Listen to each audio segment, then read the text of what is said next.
Hey, it's Andres again. And Chelsea.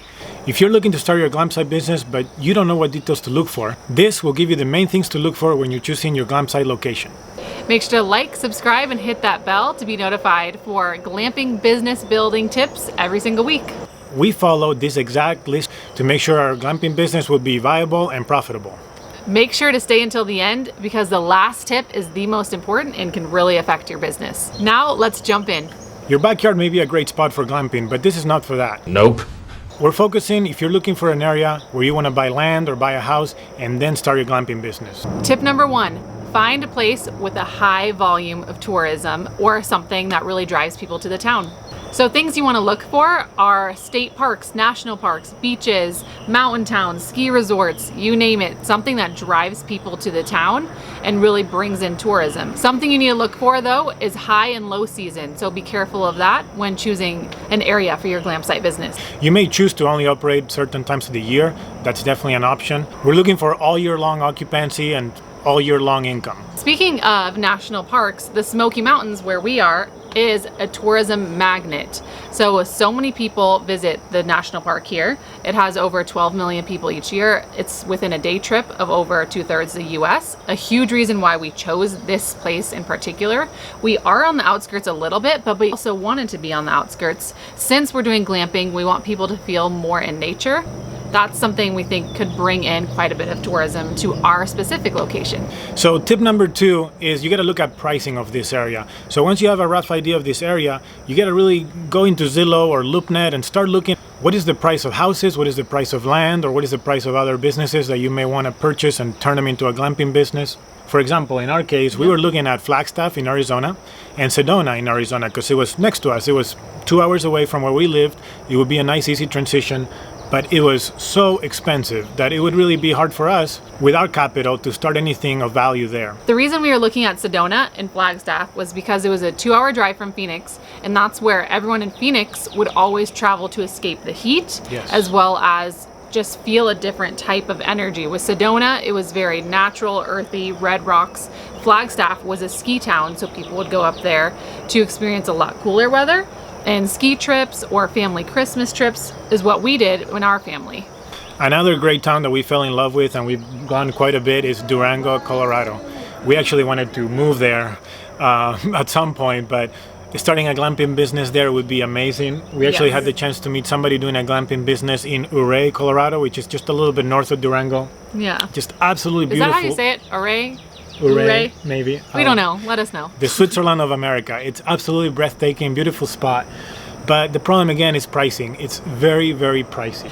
Jumping into tip number 3 is the weather. That is a huge one. It's huge.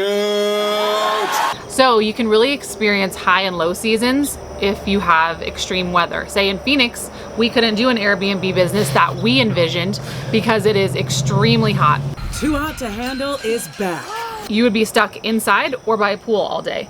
Yeah, when you're talking about a small space and you have the restriction of the bad weather outside, it's not gonna go well. So in our case, when we started researching about the Smoky Mountains area, the very first thing I looked at was the weather because I had a feeling it would be too hot and too humid to do this over here. But it's actually not that bad. You definitely have a summer, but you also have a winter. Neither one is very on the extreme side, so we feel this is a good location for all year round decent weather. Speaking of weather, where would you choose your perfect glam site? We would love to hear your feedback, so comment below on where you think would be the best glam site in the US. Tip number 4, think about servicing your glam site. You like to be on the outskirts or you like to be in nature, but you don't want to be so far out there that nobody can even get there or the GPS doesn't work. Regardless of your customers getting to it, you want to make sure your cleaning crew can get there, a handyman can get there. Maybe you already have a nice setup that's out there, so all you want to make sure is that the roads are in good condition, that there's a lot of signs, and that people can actually find you, and that people get there. For example, we stayed at an amazing Airbnb in Prescott, Arizona last Christmas, but a huge thing that was very frustrating to me, a little bit scary as well, we had no service and we were lost in the middle of the forest. And there were many little roads that went up this mountain. We were going uphill and downhill and the roads were super steep and it was very scary. It started getting very dark and we had no service and we didn't know where we were going. So that could be a terrible experience for your guests. And they could get lost and never even find your Airbnb. Also, when choosing your area, people like to be out there, but people can easily be scared I said I'm not afraid anymore! by being True. completely alone and completely away with no cell phone signal, away from police, fire department, hospital. Be careful in this area. You want to offer some type of seclusion, but you don't want to scare everybody away that only Bear Grylls would stay at your place.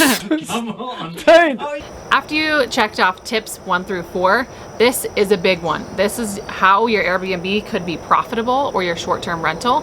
And you need to check Airbnb or AirDNA and do a pricing analysis to see what other Airbnbs are making in the area, see if it could be profitable for you, see the occupancy, how many days they're booked, as well as what the pricing is, and is that something that's in your ballpark range of how much money you want to make per month and per year. Exactly. We'll probably make a video later on more into the details about how you figure out your math exactly of how you analyze how much exactly per month Yep. you can expect to get. And tip number 6, the final one and the biggest one. Yes. You have to check the local codes and the local laws. That can absolutely kill your glamping business before it even starts. There's not an exact way to do this. Every county is going to be different. Every city is going to be different. But basically, you either got to spend a lot of time on the phone or head over to the office and start asking questions. But you got to be careful how you ask your questions. Glamping sometimes can be seen that you're just setting up some tent and it's going to look horrible. It's going to be bad for the area. It's going to bring values down. Sometimes city officials will be scared by the word Airbnb, glamping, or overnight rental. Those things don't sound great sometimes. And it may be hard to explain your idea of what you're trying to build. So take your time, be patient, take notes. Well, when we were researching what we're allowed to do and what we're not allowed to do, we came across many different things. For example, you could be limited on 1 unit per acre. You can be limited on how many people can be on the property at one time. You can be limited to not having a kitchen or bathrooms inside the glamping units, True. so they may have to be off grid.